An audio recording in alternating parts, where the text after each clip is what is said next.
Practical cobra કહેવાય એને. આગળ ફાઈન માણસે મસ્તી હાલ રે કયો નો પૂછતા હતો એને ઉંદરડું કંઈક ખાધું લાગે પેટમાં છે ને દેખાય. આ ઠંડુ આવું હોય ને દાદરા સર તો પાછો એટલે આવું ઉનાળા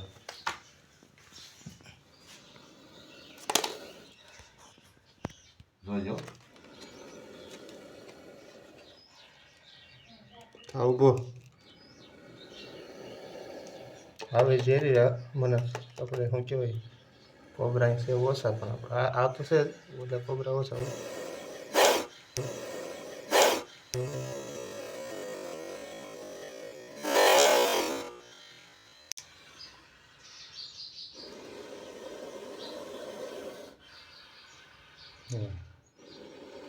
નાની સાઈઝમાં છે એ બિચારો નાનો છે. હેરાન કર્યો તો હજી આવું ઉગ્ર રૂપ ધારણ કરી લે તરત. તો એ ઉગ્ર રૂપ ધારણ કરી લે તરત એમ. યાર કર્યો તો બહાર નીકળ્યો મેં કોથા એવું ટિફિન ભાજી મેં દબી દીધું પાછો આવી ગયો અંદર.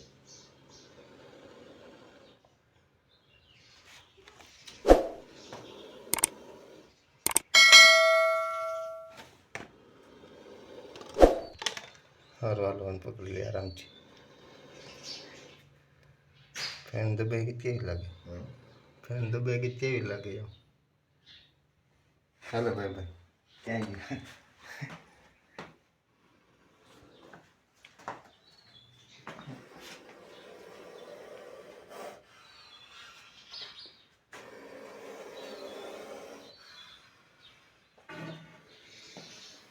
આ નીકળે નો છે કલર નીકળ્યો ફરી નો એક ને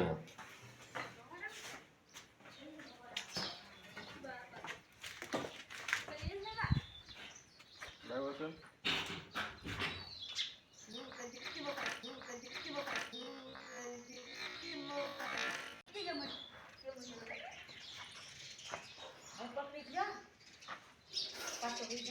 કાંઈ નહીં કરે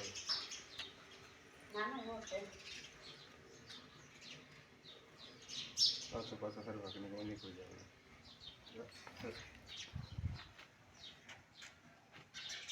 ઇન્ડિયન કોપ દેખે કેવું સ્પેક્ટિકલ કોબરા કહેવાય. જે વાંચમાં આગળનું નિશાન આવે ને એને ઇંગ્લિશમાં સ્પેક્ટિકલ કહે એટલે સ્પેક્ટિકલ કોબરા કહેવાય.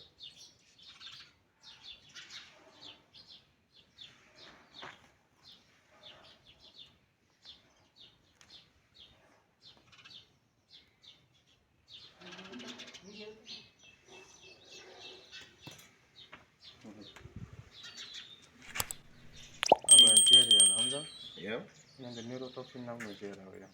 એટલે દવાખાને જઈને અડધી પોણી કલાકમાં તો વાંધો ન આવે મરી જાય.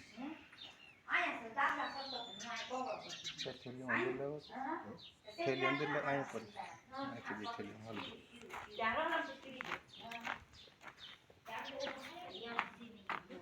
અત્યારે ઠંડુ વાતાવરણ થાય ને એટલે વૈયા ઘરમાં તો દિવસે ઓછા દેખાય. અત્યારે હા જે હાથમાં હોય હા ના અને અત્યારે સવારે વધારે હોય.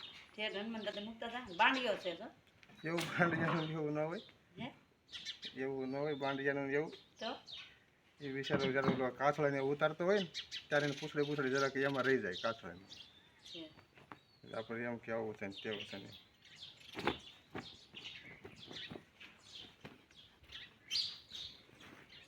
આપણે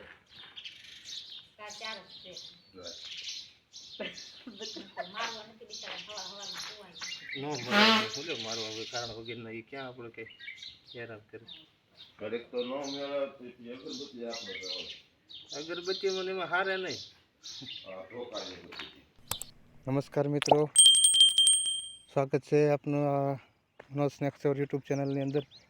આપણે હમણાં અત્યારે વહેલી સવારમાં 6:30 વાગે ઇન્ડિયન સ્પેક્ટિકલ કોબરા ઘરેથી રેસ્ક્યુ કરેલો છે. એમને આપણે અહીંયા ફોરેસ્ટ એરિયાની અંદર રિલીઝ કરવા માટે આવ્યા છીએ. અને આપ જોઈ શકો છો કે અહીંયા બહુ એ સરસ મજાની મોટી નદી વિસ્તાર છે અને એકદમ સવારનો સમય છે. અને અત્યારમાં પાણી થોડું ક્યાંક છે ને અમુક સુકાઈ ગયેલું છે. તો આપણે આ સાપને અહીંયા આઝાદ કરવા માટે આવ્યા છીએ. ઇન્ડિયન સ્પેક્ટિકલ કોબરા સવારમાં છાશ બનાવવાના મશીનની નીચે બેઠો હતો. તો આપણે આ સાપને ઝાઝો સમય અંદર નહીં રાખતા અને અત્યારે આપણે અહીંયાથી રિલીઝ કરીશું, જેથી કરીને એ અહીંયા ખુશનુમા વાતાવરણ છે સવારનું, એવું ઠંડુ આહલાદક વાતાવરણ, એમાં આપણે એને રિલીઝ કરીએ તો હવે અહીંયાથી નીકળી જાય, જતો રહેશે. હવે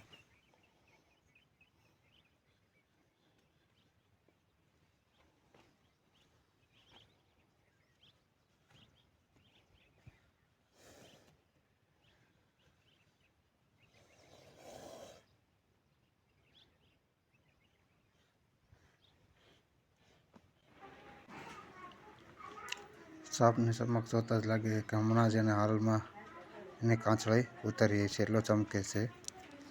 બહુ ખૂબસૂરત સરસ મજાનો સાપ છે, નાની ઉંમરમાં છે.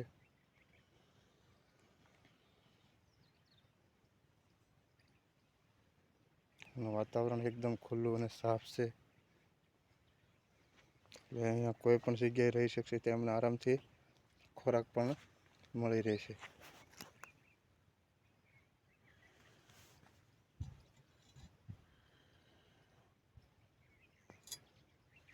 Indian spectacle cobra.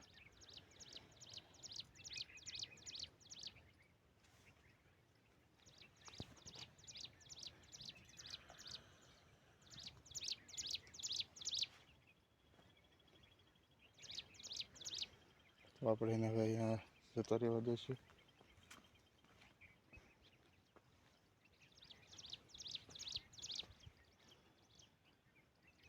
કારણ કે ખુલ્લી એવી જગ્યા હોવાના કારણે તે કોઈ પણ જગ્યાએ અહીંયા આરામથી રહી શકશે અને અહીંયા રહી શકશે.